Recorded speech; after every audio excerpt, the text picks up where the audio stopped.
whether you're wholesaling it or whether you're going to buy a rental property. This is what makes you money, analyzing a deal, making sure you're giving the right offer on a property. The DealMachine REI podcast.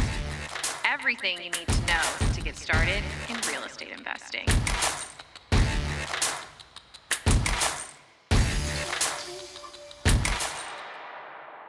Hello, everyone, and welcome back to another episode of the DealMachine Real Estate Investing Podcast. I'm David Lecco, and I've got my co-host, Ryan Haywood, who actually got his very first real estate deal using none of his cash or credit and made $8,000 in 14 days when he took a real estate investing challenge.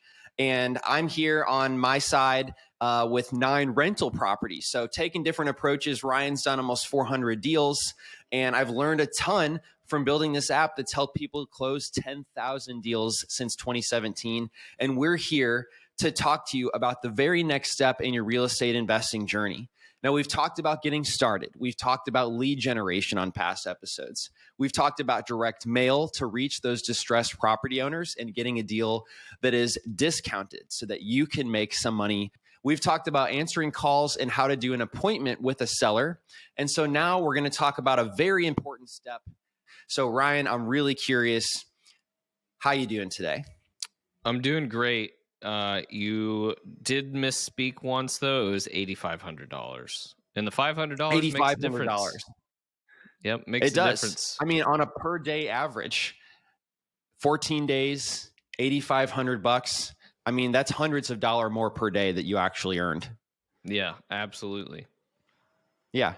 What would you buy with a couple hundred extra dollars per day? What would I buy?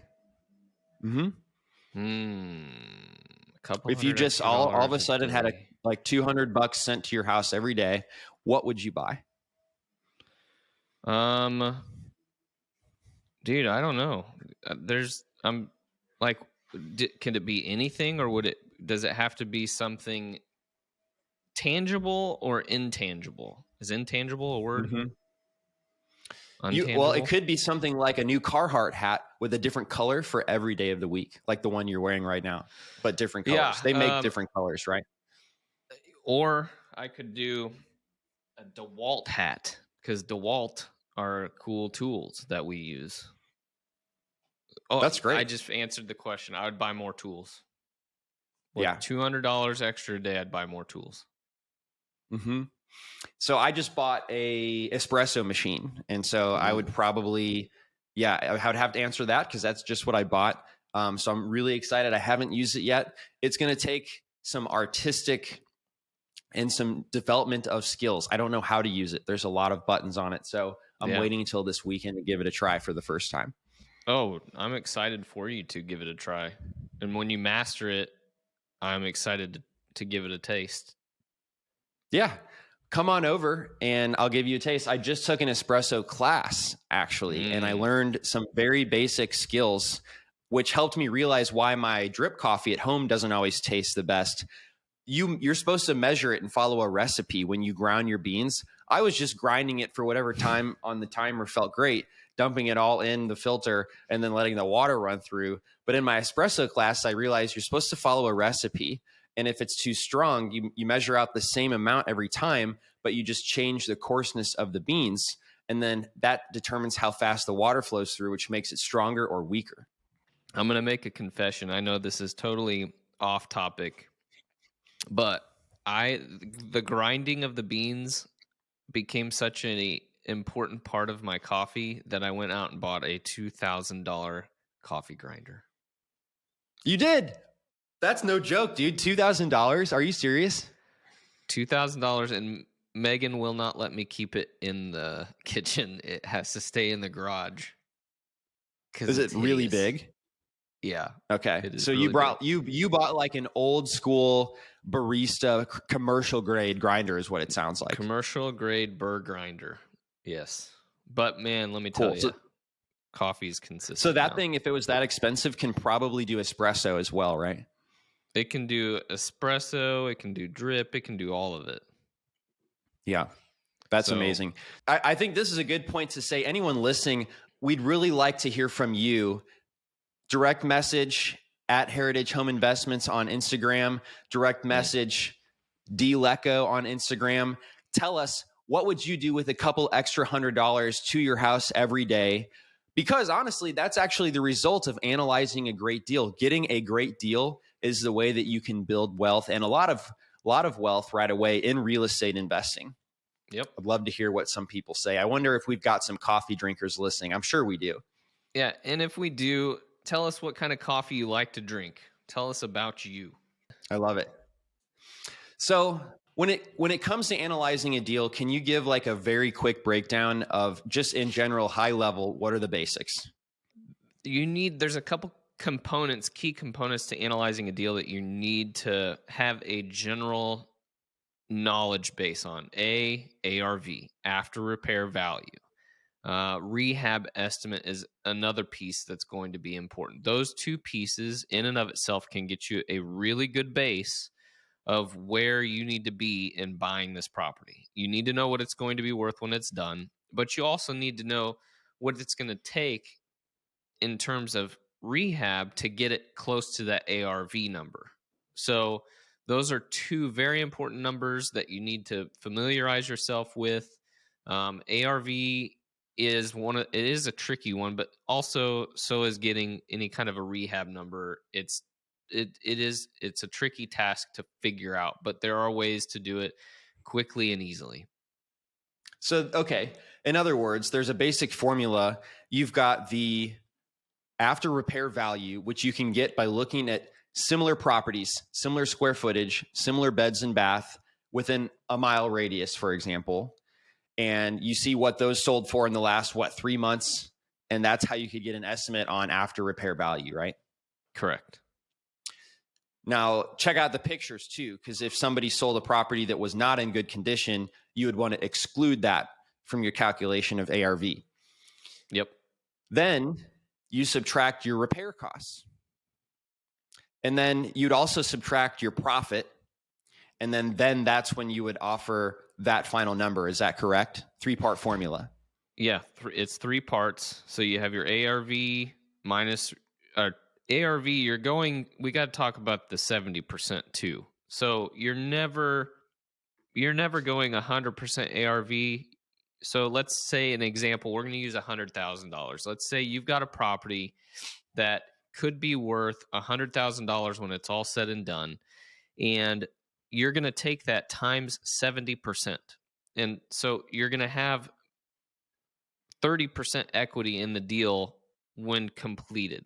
You take that number, which would be 70,000, minus your repairs, minus your assignment fee. That gives you what your offer price is. Now, for me, I usually tell all of our sales reps, like that's you could say the term maximum allowable offer, but like that's the most I would want to pay for that house. So always go under that to allow yourself a little bit of room to come up.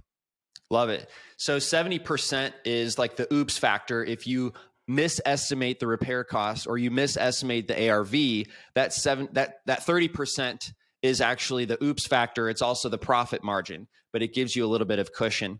Now, if you're a brand new wholesaler, how do you know what you would leave yourself for an assignment fee? Because you said it's ARV minus 30% for the profit, minus the repair cost, minus your assignment fee, and that's your offer price. Yeah, your assignment fee can vary. When I first started doing this, the assignment fee, what I knew of the assignment fee was just $5,000. Just put $5,000 on for your assignment fee.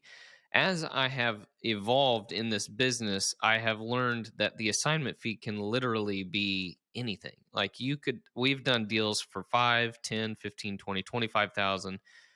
It really depends on what margin you have left. If you have a house that is $100,000 house and it needs $5,000 in repairs, you know that you've got a lot of wiggle room here. Now, I'll give you this story. Everybody likes to hear stories. I like to tell them. So I had a house it was downtown St. Joe. When I walked up to this house as a postcard lead, of course, guy calls, got a postcard from you. And I immediately go out and I look at the house. As I'm parked in the street, the old man is sitting there sweeping the sidewalk. And immediately I'm like, man, this guy's taking care of this house. He's meticulous enough to sweep the sidewalks. We're probably going to be very far apart on price. Then I go inside, and the house is literally immaculate. I imagined my grandma's house just being perfectly clean and spotless everywhere. New countertops, new cabinets, new stove, new fridge. I'm just like, there's no way I'm going to be able to pull this off. I asked the guy, I'm like, how much are you wanting to get out of this property? And the shock and awe happens. If a guy would offer me $14,000 for this, I'd be happy. No way. You just asked him how much would you want? Yeah, I immediately ran out to the truck. I grabbed a contract. I filled out all the information, the purchase price, and I told him, I'm like, let's go to title today and let's close this today. And it actually ended up being the next day that we closed, but in less than 24 hours, I made my offer, or he essentially gave me the offer of $14,000. This house appraised at $67,000. So those are the types of situations. It's like the house didn't need anything. I immediately rented it out for $725 a month upon buying it. Didn't need to do anything. Didn't need anything at all. The well, one why did thing he I actually want to get rid of it? So this was his house, like growing up, and he had kept it and had maintained it and kept it nice. He said he wanted to rent it out, but just he was 90 years old. The idea of trying to rent a property to somebody became too daunting for him, so he just wanted to sell it. And 14 was what he had paid for it when he originally got it. So I'm like, oh, wow, that's crazy. Now, he could have easily said a completely higher number, and it would have still been a great deal. But it's just one of those situations. It's like you kind of want to ask first. And I don't necessarily subscribe to the idea of the first person to throw out a number loses. I don't necessarily believe that's true. But I definitely think that it gives you an idea of where you need to be with your offer. Was he in a hurry to sell it? Yeah, I mean, he didn't act like he was in like an immediate rush to do it, but he responded to the postcard and was ready. Like the fact that I said, yeah, I'm ready to do this today, and he was willing to do that. So there wasn't like a emergency situation that he had to sell it, but he was ready to sell it. He wanted to be done. Yeah, none that he shared with you at least. Right. Because that's so often the proposition is, hey, we may not be the highest price, and I've even said this, but I can offer you speed and convenience. If you're wanting to settle debts on your parents' estate in the next 30 days, because some of those are coming due, I'm going to be your guy. I can definitely close this house within 15 days. And here's how. What's interesting is this guy was so eager to sell. And that's actually my favorite part about using direct mail, by the way, because you said he responded to a postcard, is I get very energized by that. I don't like to be told no. And when you cold call or door knock, you get told no a lot of times. And I love that direct mail, when somebody's calling you, it's typically just, hey, take me off your list, please. Or, hey, can you give me an offer? I'm really interested. And so the ratios of yeses to nos from direct mail is always higher yeses to me. And I like that. Yeah, I agree.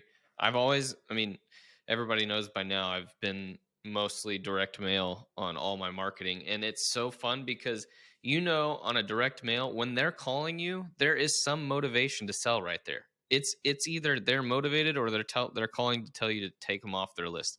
Those are the two responses. If they did not have any level of interest in selling, they would not call you, period. So if your phone rings from a postcard, it's like, that is a warm lead. That is an opportunity to capitalize and get there and lock up a deal. So knowing quickly how to analyze a deal and knowing how to get to your number point is very important if you want to lock up that deal then, which who doesn't want to lock up a deal right at the moment that you're there? Like, that is the one time that you have their undivided attention. If they say yes to something, get it done. That is what a motivated seller sounds like, right? It's like very easy. It's very easy. You're not convincing anyone to do anything. You're making an offer and they're taking it. So, what are some of the downsides of misanalyzing a deal? Let's say that you're a little bit nervous because you're going to make it your first offer on one of these properties. You get it under contract, and then if you're wholesaling it, you just can't find anyone to actually buy it.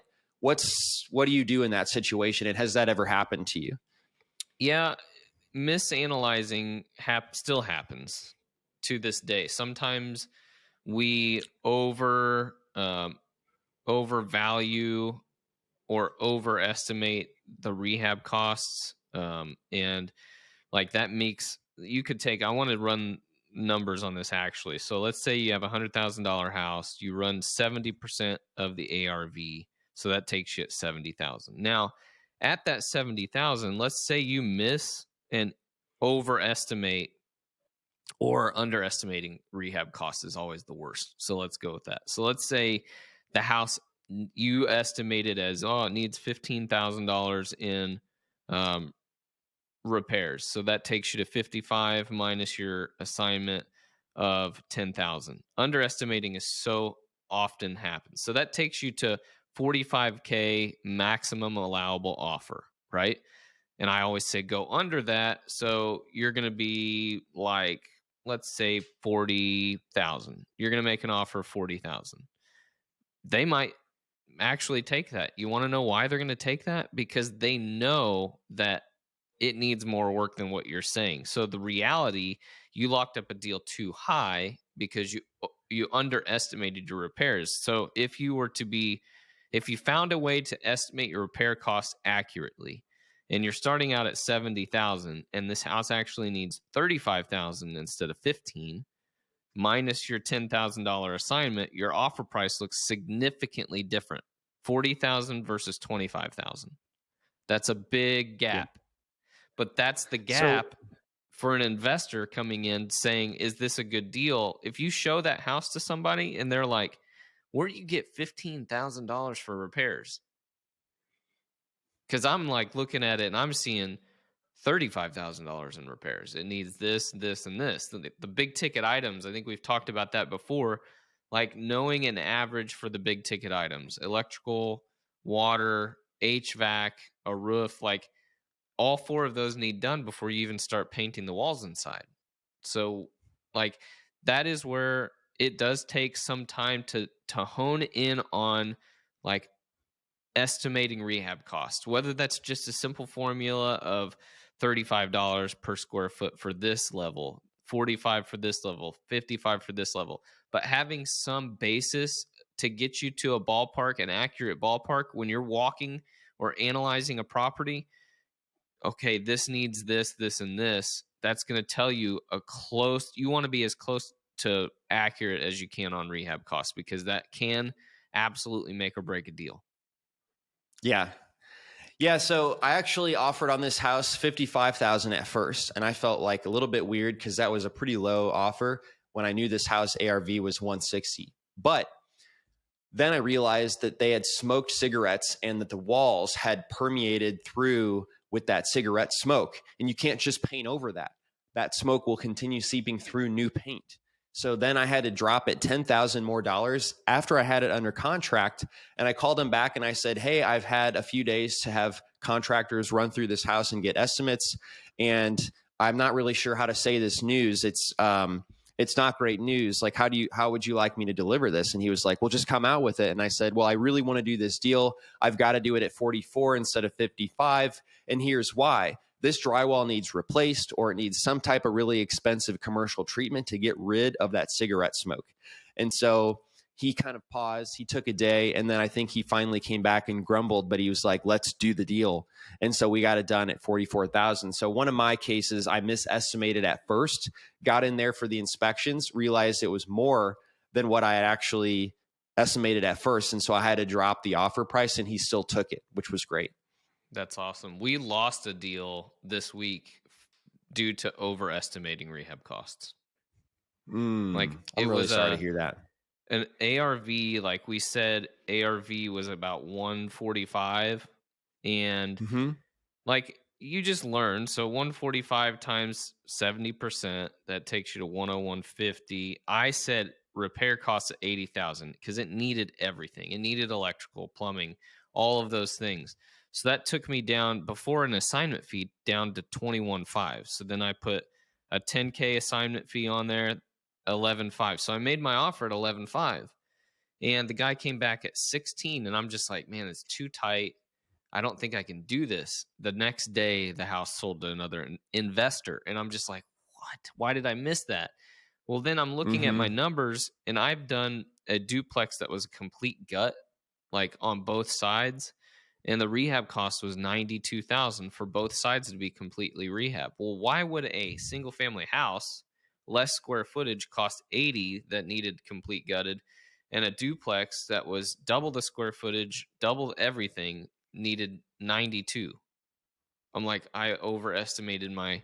If I would have done that better, imagine like a 145 ARV times 70% rule minus what would have realistically been $55,000 Mm-hmm. minus my 10K assignment, I would have gotten that deal. My offer would have been right around 36. I probably could have came in at 28 and locked it up. And I missed it because I overestimated my rehab cost. I see it after the fact. I'm like, well, duh. Why would a house be almost as expensive as a duplex? Yes. I will Fault on say me. this. If I were wholesaling, I'd probably overestimate the rehab cost too, but hopefully I'd be able to make it as a bigger assignment fee if I were able to get those deals. One thing I realized is a lot of these investors who buy from wholesalers, typically in my experience, they have a lower standard of rental Mm-hmm. property than I do, for example. Yeah, Like that's fact. I really like to have a little bit nicer than rental grade in there. So my rehab costs are going to be a little bit higher. But typically the properties I'm seeing get sold by wholesalers. I mean, and you're selling these, so you could speak from your own experience, but at least in Indianapolis, I end up seeing them go for higher than what would make sense for me. And then I see them finished at like a lower grade, more rental grade than I would. And that's just my personal preference. So that's kind of why I look for deals myself and go direct to seller. What Yeah. about your experience in St. Joe? So I think we fall in that same category of we have a certain standard that we expect our properties to be. And I definitely think that that has limited us in like our offerings. It's made our offers be a little bit lower than what other people are. And so you definitely need to keep tabs on that kind of thing, because if other people are locking up deals after you've made offers, then that's a symptom that your offer is off somewhere. Mm-hmm. Whether it's Yes. because you're calculating rehab costs too high, and I know because I'm fresh off of this mistake. Like I made the mistake of, this is our standard, so that's what everybody else's standard is going to be. But But not it's every not. investor is that way, Right.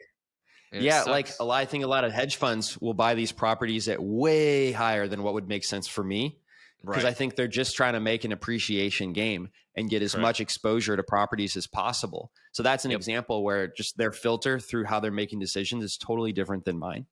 Yep. Just like somebody who's selling their house quickly, it's like, man, I wouldn't do that. But they're viewing the world through a different lens. They've got a different pain and a different life situation that they just totally want to be done with, and they're willing to take a discount for that. And that's why the business model works. Yep. One thing that I found really helpful when I was starting out is when you're making an offer, if you don't feel uncomfortable with how low it is, you are probably not low enough. And so remember that when you're making your first few offers. That was a big thing that I remembered when I was making those offers. For example, the first house I got direct to seller, which means it wasn't on the market, it wasn't listed for sale. I was going to make a $10,000 offer on it. It was a 6,000 square foot house in like a rundown neighborhood, but I knew this area was coming up because there was a planned 5-year development called 16 Tech in Indianapolis, where they were going to build a lot of big apartments, a lot of big research facilities. And I knew researchers and students would be coming in to live here. And so I was like, okay, this is a good area, even though it's really, really rough right now. And so I was going to make an offer of $10,000, but I remembered that quote. I was like, if you don't feel uncomfortable with how low it is, it's probably not low enough. And I ran the numbers again, came to $4,000, $700, right? $4,700 is what I got that house for. And he accepted it. And so that was just a reminder. And I went over budget on my rehab. So it's a good thing that I did that. I put about $65,000 into it. And then it was worth $100,000. But that's just a reminder for anyone listening here who might be starting to make their first offers, is remember that if you're not feeling uncomfortable, it's probably not low enough. Yep. True. Like it's very, very good to make yourself uncomfortable might lead to getting some of the best deals. Just this is going to be so awkward. And honestly, if they're motivated, there's going to be a response that's either going to be, hey, we're close, yes, or no, that doesn't work. And they're going to tell you why it doesn't work. They're also going to tell you where they were thinking they're going to be or need to be. So it's opening that, making that offer is only just opening dialogue. That's all it's doing. So if you just look at making that offer, this is uncomfortable. Well, it's just a conversation starter. It's just a break. It's an icebreaker. Now, if you get lucky and they accept your offer, sweet. If it's just an icebreaker, like we're saying, it's just starting the dialogue, and then you can negotiate with them. And the art of, making a negotiation, finding out what they have, where they need to be, what you have, what you need to be, and then putting the two together. And as long as you can get close, and as long as the numbers are still making sense, it can be a deal. So let's cover that formula before we wrap up here real quick. So it is the after repair value when you look at similar homes that sold, and then you minus 30% for the profit margin. That's for doing the actual work. And then minus the repair costs, and then minus your assignment fee, which at a minimum should be $5,000, can be larger depending on what type of deal you're able to lock up. And that is your formula for analyzing a deal and making your offer. There it is. Short, sweet, and simple. Anything else, Ryan, before you go back and do that $2,000 grinder you love in your garage? I've already done it for the day. But yeah, no, I don't. I just want to, I do want to be encouraging to everyone to, just like we said there at the end, like be uncomfortable, because good deals come from a level of discomfort. So be uncomfortable with where your offers are. And you can even let that be authentic. Like you can let them see how uncomfortable you feel in making that offer, because that's just going to build true, authentic trust with that seller. Like, gosh, I hate doing this part. This making an offer is like the worst part, because of the way it makes you feel, like the anxiety that you feel on that. But what can happen after that moment is what can make you money, because you don't know what their response is going to be. They may be like, oh gosh, that's an amazing offer, I'll take it. Or, well, could you come up to maybe an extra 5K? Maybe you came under 5K on your initial offer. So, yep, absolutely, I can do that. Yeah. So yeah, making the offer is what makes or breaks if you'll make or lose money on a deal. So this is a really important part, but don't overthink it. Use this simple formula and know that you can renegotiate if you have to. And we're out of time. I hope this episode was very helpful for you. And I know if you guys follow this formula and start making offers, you will be successful. I'm David Lecco at DLecco on Instagram. Ryan Haywood is at Heritage Home Investments. And we will see you next time for how to find buyers for your amazing real estate deal if you're one that wants to wholesale and make cash on our very next episode. So stay tuned. Thank you so much. We'll talk to you later. Thanks for listening to the Deal Machine Real Estate Investing Podcast. Please leave us a review and follow along wherever you're listening to your podcast.